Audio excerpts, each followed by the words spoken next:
Hello students, 1701 में एक scientist Isaac Newton ने एक लॉ प्रपोज किया जिसका नाम है Newton's law of cooling. Let's understand it with some daily life examples. You know that summer days में अगर आप एक कप हॉट कॉफी को रूम टेम्परेचर पर कूल करें तो कॉफी जल्दी ठंडी नहीं होती। समर डेज में कॉफी को ठंडा होने के लिए ज्यादा टाइम लगता है, जबकि विंटर डेज में अगर आप एक कप हॉट कॉफी को रूम टेम्परेचर पर कूल होने के लिए रखें तो कॉफी फौरन ठंडी हो जाती है और विंटर डेज में कॉफी को ठंडा होने के लिए कम टाइम लगता है। कंसिडर समर डेज में सराउंडिंग का टेम्परेचर 40 डिग्री सेल्सियस है और कॉफी का टेम्परेचर 90 डिग्री सेल्सियस है और दोनों के टेम्परेचर का डिफरेंस निकाले तो डिफरेंस होगा 50 डिग्री सेल्सियस। जबकि विंटर डेज में सराउंडिंग का टेम्परेचर 20 डिग्री सेल्सियस है और कॉफी का टेम्परेचर 90 डिग्री सेल्सियस है और दोनों के टेम्परेचर का डिफरेंस निकाले तो डिफरेंस 20 डिग्री सेल्सियस होगा। हेंस समर डेज में कॉफी और सराउंडिंग का टेम्परेचर का डिफरेंस कम होता है, इसलिए कॉफी देर से ठंडी होती है। और विंटर डेज में कॉफी और सराउंडिंग का टेम्परेचर का डिफरेंस ज्यादा होता है, इसलिए कॉफी जल्दी ठंडी होती है। Let's see what says Newton's law. According to Newton's law of cooling, the rate of loss of heat from a body is directly proportional to the difference in the temperature of the body and its surrounding. Means scientist का कहना है कि rate means speed of loss of heat from a body directly proportional at temperature of body and its surrounding. यहाँ पर rate of heat loss को dq upon dt से denote किया गया है। यहाँ पर dq small loss of heat from a body है, मीन्स कॉफी में से स्मॉल अमाउंट में हीट लॉस हुई। यहाँ पर dt small change in temperature और टाइम है, मीन्स इतने स्मॉल टाइम में कॉफी ने स्मॉल अमाउंट में हीट लॉस की। t कॉफी का टेम्परेचर और ts सराउंडिंग का टेम्परेचर है। तो न्यूटन्स लॉ ऑफ कूलिंग की इक्वेशन होगी dq upon dt directly proportional to t minus ts। Proportionality sign हटाने पर यहाँ पर एक कांस्टेंट वैल्यू रखनी पड़ेगी, तो इक्वेशन हो जाएगी dq upon dt equal to k into bracket t minus ts। यहाँ पर k प्रोपोर्शनलिटी कांस्टेंट है। You know that dq amount of heat change in the body है, dt represent the change in temperature और time, t temperature of the body है, ts temperature of the surrounding है और k positive constant है। Now let's see Newton's law of cooling with an experiment. Consider एक container में हमने hot water लेकर उसका इनिशियल टेम्परेचर नोट डाउन कर लिया, फिर स्टॉप वॉच स्टार्ट करके हॉट वाटर को रूम टेम्परेचर पर कूल डाउन होने के लिए रख दिया। फिर हर 5 मिनट पर हमने हॉट वाटर का टेम्परेचर नोट डाउन कर लिया। हमने वाटर के कूल डाउन होने तक उसका टेम्परेचर नोट डाउन किया। फिर हमने एक graph time versus temperature plot किया।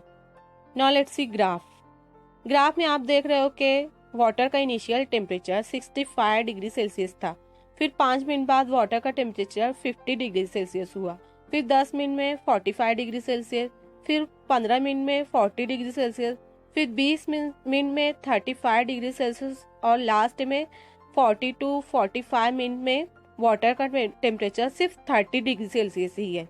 इस ग्राफ से हमें यह ऑब्जर्व हुआ कि स्टार्टिंग में हॉट वाटर और सराउंडिंग का टेम्परेचर डिफरेंस ज्यादा था, इसलिए स्टार्ट में वाटर का टेम्परेचर जल्दी डिक्रीज हुआ और लास्ट में वाटर और सराउंडिंग का टेम्परेचर डिफरेंस कम होने की वजह से टेम्परेचर बहुत स्लोली डिक्रीज हुआ।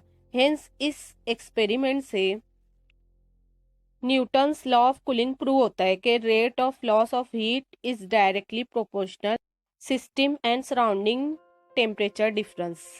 मीन्स सिस्टम और सराउंडिंग का टेम्परेचर डिफरेंस जितना ज्यादा होगा, रेट ऑफ कूलिंग भी उतना ही ज्यादा होगा। Now let's see Newton's law of cooling derivation. You know that अगर सिस्टम में ग्रेटर चेंज हो तो हम डेल्टा यूज करते हैं और स्मॉल चेंज हो तो हम स्मॉल डी यूज करते हैं। तो for a small temperature difference between a body and its surrounding, the rate of cooling of the body is directly proportional to the temperature difference and the surface area exposed. यहाँ पर क्योंकि equation में small change है, system में small change है, इसलिए हम यहाँ पर इक्वेशन में स्मॉल डी यूज करेंगे। तो इक्वेशन हो जाएगी D Q upon D T directly proportional two into bracket T minus T S. यहाँ पर डायरेक्टली प्रोपोर्शनल है, इसलिए इक्वेशन में कुछ ना कुछ कांस्टेंट लगाना पड़ेगा। तो इक्वेशन हो जाएगी D Q upon D T equal to K into bracket T minus T S. ये हमारी इक्वेशन 1 होगी। यहाँ पर T बॉडी का टेम्परेचर है और Ts सराउंडिंग का टेम्परेचर है। बट जब एक बॉडी में से हीट लॉस या गेन होती है तो उसके लिए एक और इक्वेशन है हमारे पास, that is Q equal to MS delta T। यहाँ पर M बॉडी का मास है, S बॉडी की स्पेसिफिक हीट है और डेल्टा T बॉडी में लॉस या गेन होने वाला टेम्परेचर है। बट अगर हम कंसिडर करें बॉडी में से जो हीट लॉस या गेन हो रही है वो बहुत ही स्मॉल अमाउंट में लॉस या गेन हो रही है, तो इक्वेशन में हम क्या लगाएंगे, डेल्टा या स्मॉल डी। अगर स्मॉल चेंज है तो हम इक्वेशन में स्मॉल डी लगाएंगे, तो इक्वेशन हो जाएगी DQ equal to MS DT। ये हमारी equation 2। You know that equation 1 हमारी थी DQ upon DT equal to K into bracket T minus TS। Then by substituting equation 2 in equation 1, we get MS dt divided by dt equal to K into bracket T minus TS। Equation को rearrange करने पर हमें equation मिली minus K dt into bracket T minus TS equal to MS dt। But हमें उसे फिर से rearrange करना पड़ेगा क्योंकि हमें टेम्परेचर की टर्म एक तरफ लानी है और कांस्टेंट टर्म एक साइड लानी है। तो इक्वेशन होगी K dt upon MS equal to DT upon into bracket T minus TS। Then equation हो जाएगी capital K dt equal to DT upon into bracket T minus TS। यहाँ पर small k upon MS तीनों constant term थी, इसे इन तीनों को हमने सिर्फ कैपिटल K से डिनोट कर दिया। नाउ अब हम इक्वेशन का इंटीग्रेशन करेंगे। Integration capital K into DT equal to integration DT upon D into bracket T minus TS। Now minus KT plus C integration हमने किया है equal to log into bracket T minus TS। Solve करने पर equation हो जाएगी e raise to minus KT plus C equal to T minus TS। Because 1 upon log equal to e raise to 1 होता है, इसलिए हमने यहाँ पर लिखा e raise to minus KT plus C। Then e raise to minus KT into e raise to C equal to T minus TS। यहाँ पर e raise to C constant है, इसलिए हम इसे C डैश मान लेते हैं। देन इक्वेशन हो जाएगी C dash into e raise to minus KT equal to T minus TS। Then final equation हो जाएगी T equal to TS minus T dash into e raise to minus KT। तो इस differential equation से आप किसी भी body का exact cooling rate find out कर सकते हैं। Now let's see numerical question है, you take an ice cream out of the freezer kept at minus 18 degree Celsius. Outside it is 32 degree Celsius. After 1 minute, the ice cream has warmed to minus 8 degree Celsius.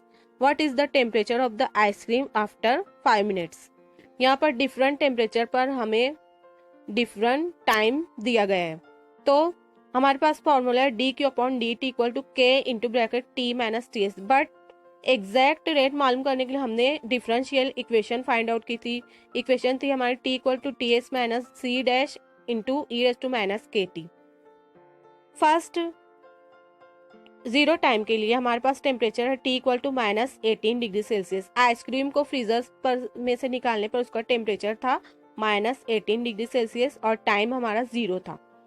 Values को equation में put करने पर हमें equation मिलेगी minus 18 equal to 32 minus C into e raise to minus K into 0।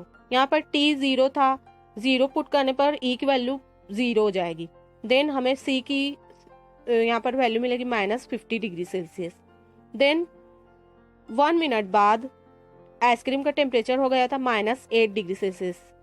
Equation हो जाएगी हमारी minus 8 equal to 32 minus into minus 50 into e raise to minus K into 1। T1 है इसलिए हमें यहाँ पर K की वैल्यू मिल रही है log to the base E 5/4। Then T equal to 32 minus 50 into e raise to minus log into bracket 5/4 into T। Then equation solve करने पर हमें इक्वेशन मिलेगी T equal to 32 minus 50 5/4 bracket raise to T। Then 5 minute बाद हमें temperature ice cream का find out करना है, जबकि सराउंडिंग का टेम्परेचर 32 डिग्री सेल्सियस है। देन हमारे पास equation T equal to 32 minus 50 4/5 T की वैल्यू हम पुट कर देंगे 5।